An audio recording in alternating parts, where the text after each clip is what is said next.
pessoal, hoje falar um pouquinho com vocês sobre o Grande Gatsby, do Scott, e Os Desencantados, do Woody Schusberg. Eu resolvi fazer um vídeo com os dois livros juntos, porque um complementa o outro, de certo modo, e no meu desafio de 12 livros para 2019, esse foi o de janeiro e esse o de fevereiro. E eu fiz isso sem querer, né, sem saber que eles se complementavam de certa maneira. Então aqui o Grande Gatsby, eu li primeiramente nessa edição, só que eu fiquei muito desconfiado da tradução. Eu li na editora Geração e a tradução é do Humberto Guedes. E é uma edição bem bonitona, vem algumas fotos, mas eu fiquei muito neurado com a tradução, porque eu li também recentemente, eu li há um tempo atrás o Estilado do Paraíso. Então, eu gostei muito da escrita do Estilado do Paraíso e estranhei a escrita do Grande Gatsby, já que o Grande Gatsby é o livro mais famoso do Scott, é a sua obra-prima, assim, né, digamos, e não tinha uma escrita muito bonita. E aí eu resolvi comprar essa edição da Companhia das Letras, com a tradução da Vanessa Bárbara, a tradução. E assim, um primor, a linguagem, uma delícia, a leitura é delicada, poética também. Eu senti mais poesia no Estilado do Paraíso, assim, na escrita, na narrativa.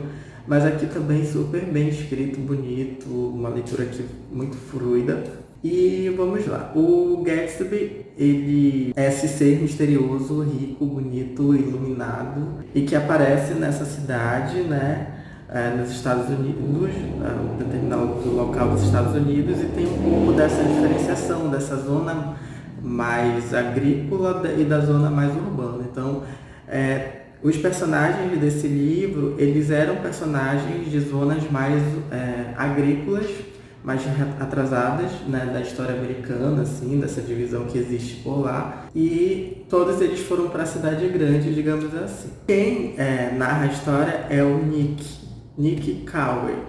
Ele tem 30 anos, assim como o Gatsby, e ele é um cara que está tentando a vida. Ele sai da cidade dele, né, desse lugar do interior, e vai para a cidade grande, tenta ser economista, né? Trabalhar com essa parte econômica, enfim, corretor, algo do gênero. E ele é alguém muito apagado, assim, mas ele tem um narrador, digamos, confiável, pelo menos para as pessoas que convivem com ele. A partir dessa experiência, dessa história dele com o Gatsby e os demais personagens, ele cria o livro e narra as lembranças deles com relação ao que aconteceu, né, nessa história. E aí, em primeiro momento, ele se depara, né, ele encontra essa casa, esse chalé, que é do lado de uma grande mansão, e aí ele depois é convidado para ir na casa da prima dele, que é a Daisy, que é a esposa do Tom Buchanan.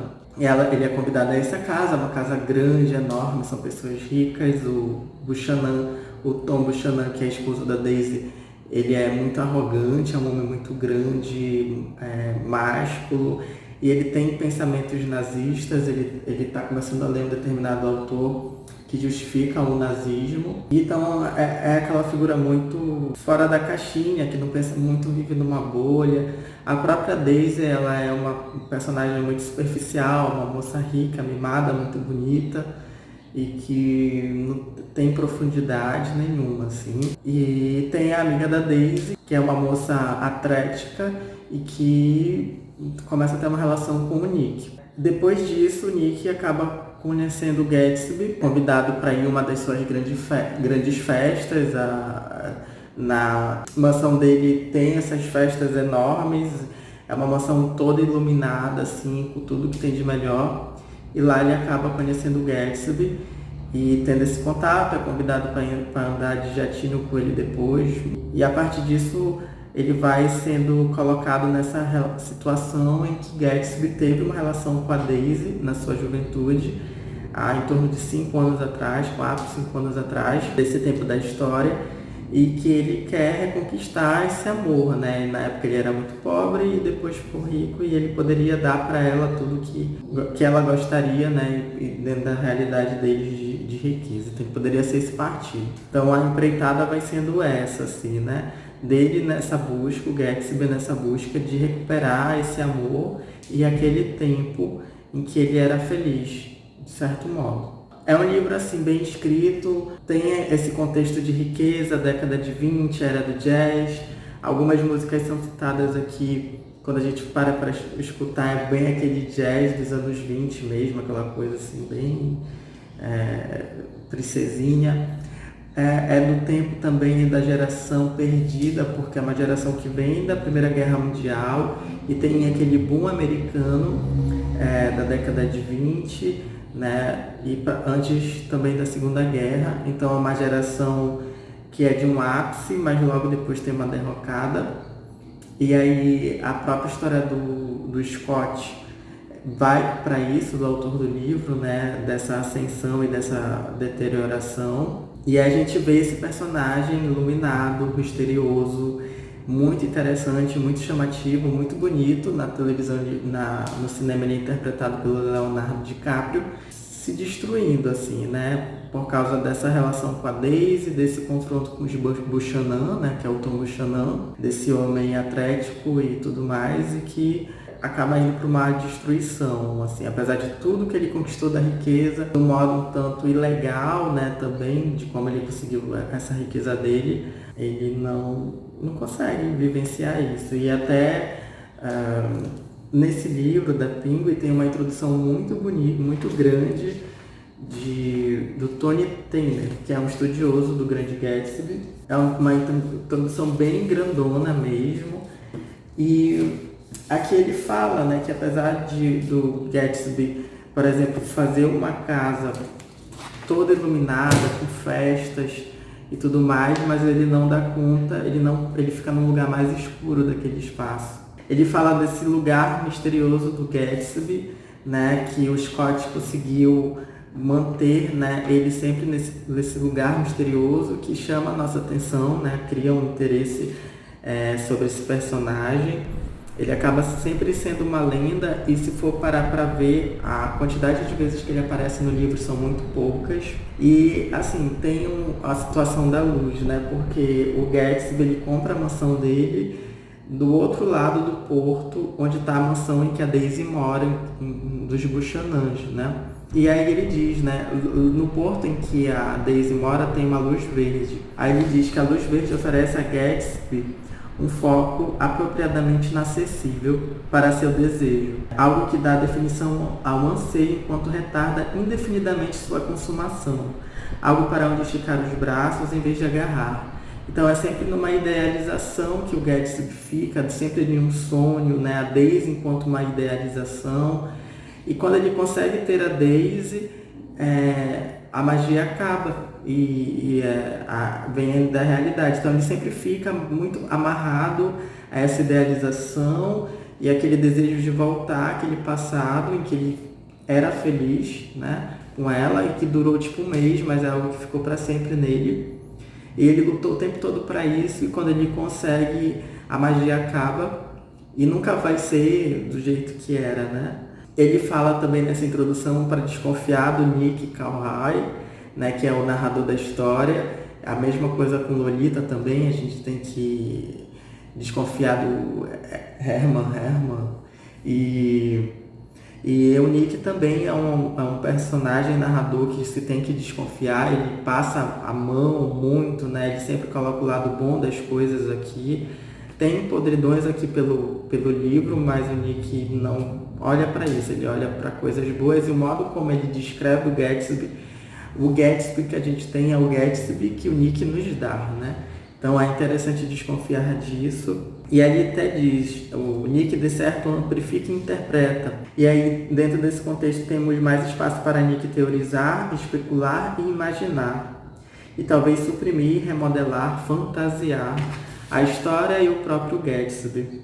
E eu penso também o quanto o Nick poderia ser um duplo do Gatsby também, né? Porque de certo modo é como se Nick fosse uma criação, o Gatsby fosse uma criação do Nick. Eu penso um pouco isso.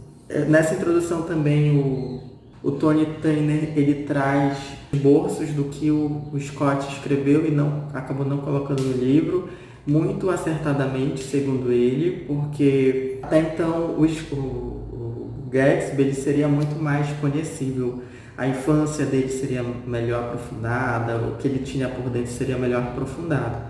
Mas aí o Scott que foi retirando e deixou o Gatsby muito nesse lugar misterioso e apesar da gente ter acesso a situações da história dele, entender muito bem quem ele é, mas sempre com esse ar de mistério que faz o Gatsby ser o Gatsby, ser essa lenda, assim. Eu encontrei também um artigo chamado, afinal, Quem é Jay Gatsby? Um paralelo entre a obra de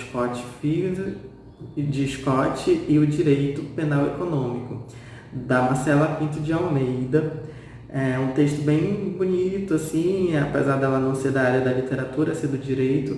E assim, ela pensa um pouco também dessa era econômica, que é uma era de ascensão, e também dessa parte criminal do Gatsby, com que ele trabalhava criminalmente, né, que era essa questão da ilegalidade. Ela cita a questão das bebidas, que na época do Gatsby as bebidas eram proibidas, então tinha uma rede paralela ali para conseguir bebidas ilegalmente. A questão da legalidade dos bens, de como através de determinados meios legalizava os modos ilícitos de conseguir o dinheiro, né, as fortunas.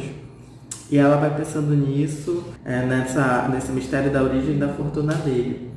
E também é bem bonito que ela faz no final uma comparação com um herói nacional, né? Existe um teórico antropólogo brasileiro chamado Roberto da Mata, em que ele cria o herói nacional, que é o malandro, é o sujeito malandro, que acaba sendo a personificação do herói brasileiro. E o Gatsby, ela compara o Gatsby com esse herói, né, com o malandro, porque o Gatsby é aquela pessoa que se dá bem, sai de um lugar nenhum e de ser alguém que é ninguém para ser o grande Gatsby. Então ele conseguiu crescer nisso, assim, por meios ilegais. Então é como se ele fosse um sujeito malandro, né? Mas o sujeito malandro ele tem dois lados, né? O lado que a gente admira, né? E o lado que a gente despreza.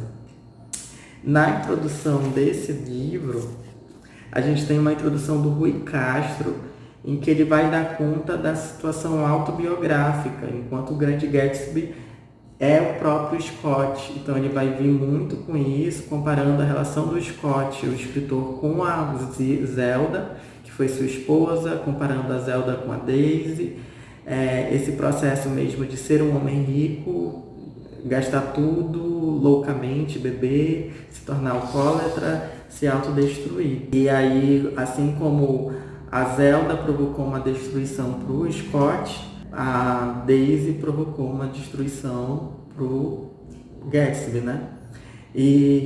Mas essa destruição é muito do próprio, né, Gatsby, do próprio Scott, né, com relação às escolhas que eles fizeram diante desse amor mais complicado, assim. É um livro triste, devo dizer, é um livro que não tem um final saboroso, porque a gente vê um tipo de injustiça, um tipo de pessoas muito vazias, muito ocas, e que sempre tem esse estilo de vida e que sempre, por suas condições financeiras, se dão bem e são poupadas de pagar o preço pelo que fazem. No fundo é um livro muito triste, é muito bonito, é muito bem escrito, e é isso, deixar a dica aqui do Grande Gatsby. O próximo livro que vou falar, Os Desencantados. Essa aqui é uma edição da Kozak Naif, comprei naquela época em que os livros da Kozak estavam mais baratos. É um livro da década de 50 e que ele dá conta de uma situação autobiográfica em que o escritor, o autor desse livro, conheceu o Scott, né, o autor do Grande Gatsby, em Hollywood. Então isso já foi na década de 40, pós-década de 20, né, 30, 40. E é um rapaz de em torno de 20 anos que trabalha em Hollywood, que está lutando ali para conseguir ser um bom roteirista, trabalhar com bons filmes, né, crescer. E esse escritor fracassado, né, que já está no final, está muito acabado, tentando ter o mínimo, um dinheiro para conseguir escrever uma obra-prima e que o levante novamente. Então é um escritor que ascendeu, teve muito sucesso e que depois estava tava no pior, na sarjeta, sem dinheiro, a mulher internada, alcoólatra, com diabetes e um monte de complicações de saúde, e na pior mesmo, tentando conseguir um emprego mínimo para poder ter a sua renda, enfim. Então fala desse encontro, né? Um determinado personagem, né, que trabalha em Hollywood junta esse rapaz novato, talentoso, que está ali lutando para conseguir um roteiro com esse escritor famoso e que, por sinal, esse rapaz já admirava muito, já tinha lido tudo, toda a obra dele, e junto os dois. Só que vira uma palhaçada isso aqui. Esse escritor, a gente vê a pura autodestruição, né? É um escritor extremamente autodestrutivo, então vai revezando um pouquinho esse escritor e esse rapaz. O escritor é Manley Holiday, que é o Scott na vida real, e o rapaz se chama Chip Stein, né? Que é o narrador, agora eu não lembro. Eu acho que ele não era o narrador da história, eles deixam um terceiro narrador aqui. Mas a gente vê o quanto esse Manley Holiday, que é o Scott, é autodestrutivo, assim, é um absurdo a capacidade dele de autodestrutividade. E para eles conseguirem escrever esse roteiro, que é uma coisa assim básica, e ele vai muito assim, não, mas eu consigo, é algo fácil, amanhã a gente faz, depois a gente faz, ele vai protelando, e Hollywood tem um ritmo muito próprio, né, uma cobrança assim, imediata de fazer, de ter a ideia, de conseguir fazer o sucesso. Então o diretor estava exigindo aquilo, ele ia protelando, aí ele se bebedava, e aí ele saiu do eixo, e aí eles passam por maus bocados aqui, e o Chip, né, que é um rapaz que segura a onda, firme assim para dar conta, meio que se torna babá do Scott, mas ele adentra a vida do Scott, né, do Holiday, e se aprofunda ali, tem uma vivência com ele, vê o que ele tem por dentro. E aí um pouco de uma coisa melancólica também. Então quando ele descreve o Manley Holiday, o Chip ele diz: um homem que falava de si próprio como se estivesse morto há 10 anos. Parecia que vivia nos anos 30, extremamente deslocado e sempre apontando para aquele tempo de glória, né? E aí ele diz para o Chip, o Manley: aprenda comigo, garoto, na América nada fracassa como sucesso. Então é esse tempo desse escritor que está fracassado, está no pior e está no final da vida também, porque a saúde dele é péssima, a mulher dele é internada, ele tem altas dívidas, ele tenta se equilibrar e tal, mas não consegue. Tenta escrever, ele acaba caindo no vício do álcool, né? Ele já era alcoólatra. Mas assim, o que chama a atenção aqui é ter acesso a essa coisa mais pessoal do próprio Scott, né? E adentrar um pouquinho o que seria esse homem que ascendeu, teve um momento de glória e depois foi puro fracasso. A escrita desse livro é muito boa também, muito bem escrito, a tradução é muito boa. Eu não sei se já tem uma nova edição. Tradução de Alexandre Barbosa de Souza e Alípio Correia de Franca Neto e Rodrigo Lacerda. Foram 3 pessoas traduzindo esse livro. É muito divertido também. Para quem gosta do Scott, que já teve acesso à obra dele, eu acho que vale muito a pena ler também. Mostra também aquele lado podre de Hollywood, isso é bacana. Enfim, então deixo a dica dos Desencantados. Tanto do Grande Gatsby como os Desencantados. No mais é isso, pessoal. Encerrar o vídeo por aqui. Até o próximo vídeo. Tchau.